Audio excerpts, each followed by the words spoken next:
Nigeria's non-oil sector has continued to grow in leaps and bounds, dominating economic performance in the country's gross domestic product, thereby increasing government's revenue and addressing its perennial forex challenges.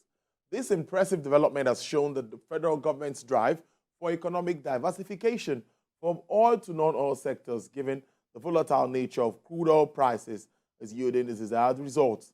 Now, according to the Minister of Industry, Trade and Investment, the country recorded significant revenue of $18 billion from 2015 to 2022 from non-oil exports such as urea, fertilizer, ginger, and sesame, making the nation the largest exporter of these commodities, which are high in demand in Europe. To give us more insights into this, well, sounds like a cheering news. We assess the growth prospects in the non-oil space and being joined via Zoom by the lead consultant, 3T Impex Trade Academy, Dr.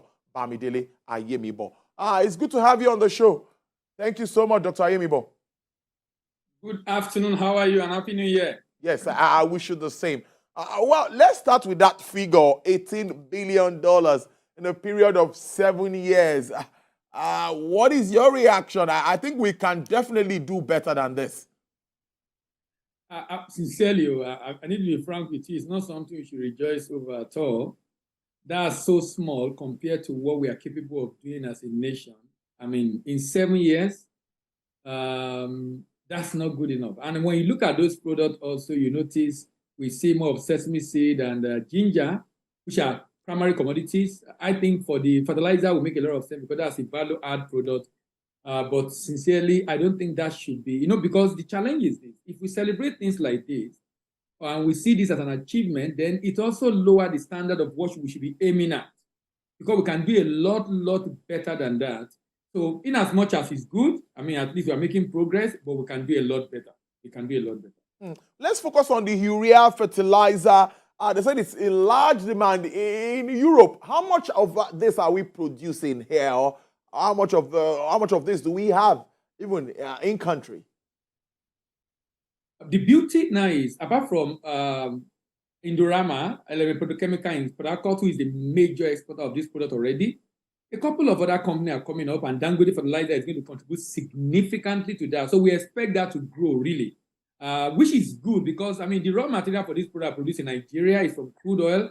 So there's no reason why we should be producing this in Nigeria. So I think that for me is a sharing news. The fact that the chance of being able to grow that is high because the raw material is here. But more importantly is the fact that we have Dangote Fertilizer who has now begun to export, and we expect to see a lot of increase in that space. And the fact that value addition also makes a lot of sense because we're also creating jobs back at home. Because it's important to say that when we focus on commodity exports, like someone said, we export job and import poverty. So urea fertilizer, I think, is a good way to go, even though it takes a lot to set it up.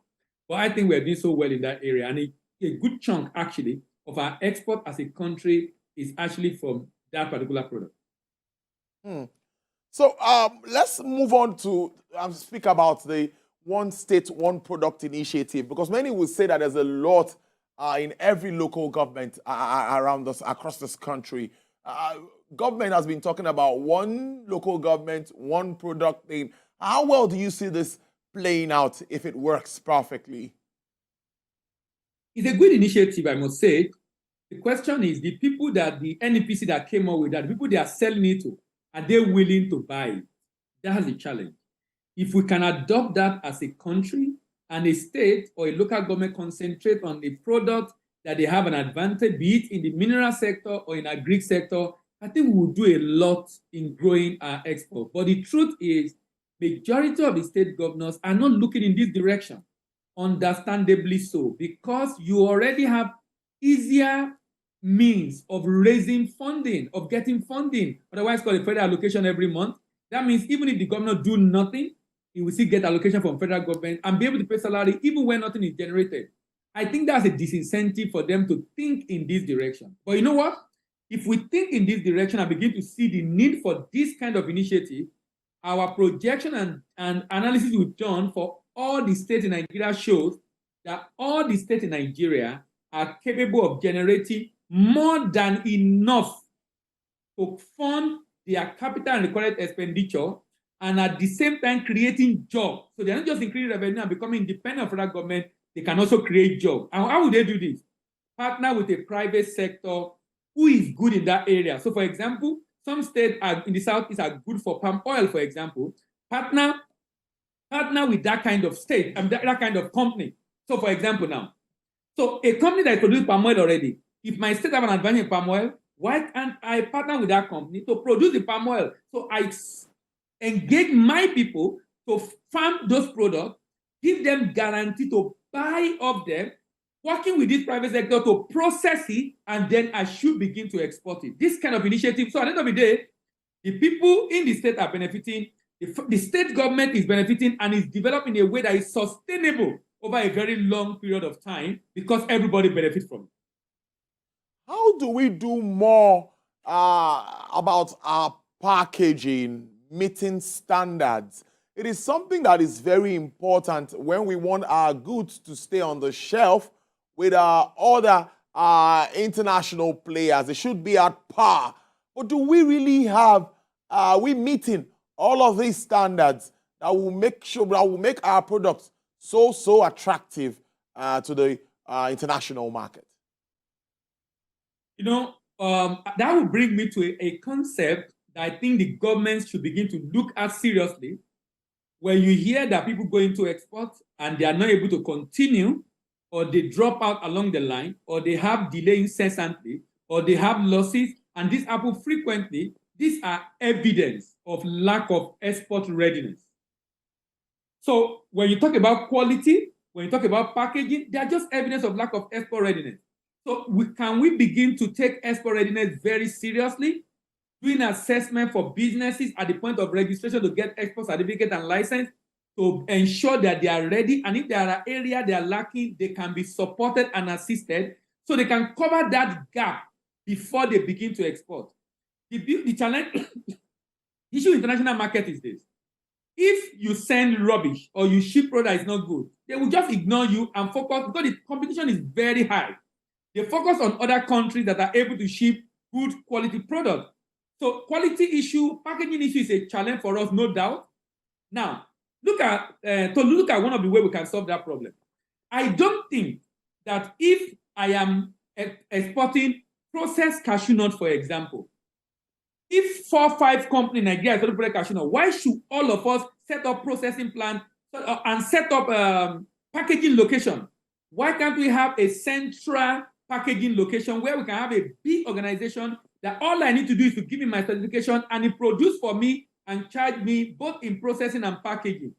That way, I don't need to worry a lot about this. I just need to contract it to a company that the government is supporting, which will be able to produce for me at a very competitive rate that will make me to be able to look away from that area because someone else is handling it and focus on another important area to make the business grow.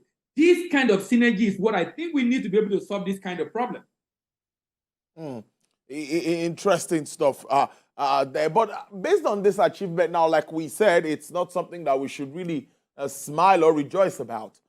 What more kind of policies or what policies do you think government can introduce at this time that can help expand our non-oil space for us to be able to get more money? We see what is happening to our budget and we need money to service that document.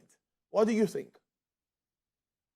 So here are some of the recommendations I would make that the incoming government, I'm not sure the outgoing government might be able to do much in this space, but the incoming should consider. Number one, today in Nigeria, we have NISA. NISA is designed to support growth of agri-commodities and to help de-risk it to make it attractive for banks to fund.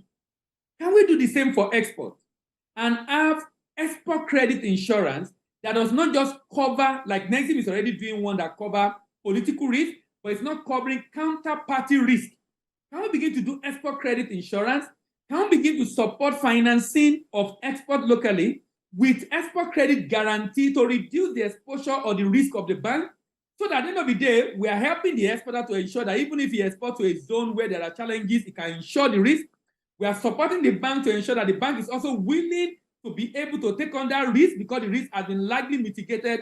That way, it becomes a lot easier to be able to make this a success. So federal government must be deliberate on this kind of policy. If we can de-risk this sector, we're going to attract a lot of people and a lot of investment into the sector. That really works. Let's go back to the issue of value addition, which is also something that is very key. We keep talking about it sometimes, but how well are we adding value to some of our produce? For example, when we have to move them abroad and they come back here and they are sold far more expensive than what we send abroad because we cannot add that value at this end. So how do you see us streamlining, working around that, and we begin to add more value to what we produce? Central processing facility.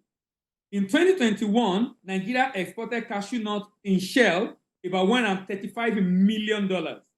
But the shell, that's cashew kernel that is out of shell, is 41. So in terms of value addition to that cashew nut, 41 million to 135. So 135 exported raw, but 41 processed. But we make more money from 41 than the raw that we exported. Can government work with private sector, set up a processing center? If I have raw cashew nut, a place I can take it to, and they can process for me within a short time at a reasonable rate. And I'm talking about government supporting so that the company in question will not be profit-driven, but rather being interested in increasing the volume of what you can do at a reasonable price and ensuring the quality of their output. If we do this, then we can reduce significantly how many raw material we are sending out. Because setting up these factories are very expensive, but if government is supporting the private sector who already have the expertise, expand their capacity, and I can just take my stuff there, process it, and then I can ship it to my buyer rather than doing commodity. So this kind of support from the government for private sector to be able to expand production, a value addition processing facility, so that individuals who cannot afford to set up those facilities can take it. And it can be done for cocoa to cocoa butter. It can be done for shea nut to shea butter. It can be done for cashew nut to process cashew nut or shell or cashew kernel. It can be done for different commodities in Nigeria. And we will not just create jobs, but we'll be increasing the amount we are making. Let me give you an example how serious this thing is. If I export a container of cashew nut, 70 metric ton in a container, max $20,000, the total I will earn, 20-feet container, because it's about 70 ton in a container. If I export a container of cashew kernel, even if I do it at about 8,000, sometimes my income will be up to $10,000 per ton. And if I put about 20 ton in a container, that's over $150,000. And I'll pay the same transport cost to destination. One is bringing about $20,000 to Nigeria. One is bringing over $100,000 to Nigeria. So who is making money? If we have a common processing center, then we can achieve this, and then we can increase income. And talking about AFCFTA, we can export raw materials to other African countries that Nigeria is better off. If we are going to make AFCFTA work for Nigeria, this is inevitable because we must export value-added manufactured goods. Most of our agri and minerals are going to Europe and Asia. Most of our value-added manufactured goods are going to African countries, West Africa, Central Africa. If we do this kind of processing center, increase the value addition, then we will be able to win as far as AFCFTA is concerned. Anyway, before I let you go, let's talk around the prospects for this sector. Despite all of these challenges, the outlook still looks bright. And you mentioned the AFCFTA. Many say that Nigeria should not become a dumping ground. And I think that's part of what you mentioned, that we need to produce goods that will meet up. But our manufacturers are crying on one hand. Don't forget about that. So what is your outlook considering all of these challenges? So, Lou, the truth is, the outlook is great for export in Nigeria. In spite of the challenges, sometimes when Naira is devalued, for a country that is productive, devaluation is a good news for exporters. So, and now that CBN is even encouraging exporters by paying 65 Naira to $1 to be able to reduce the cost of exporting, I think it's encouraging. And with the billions of Naira that have been paid already as of last year to continue to this year to be able to meet the RT200 the outlook is great. And of course, NEPC confirmed last year that we export about $4 billion non-oil.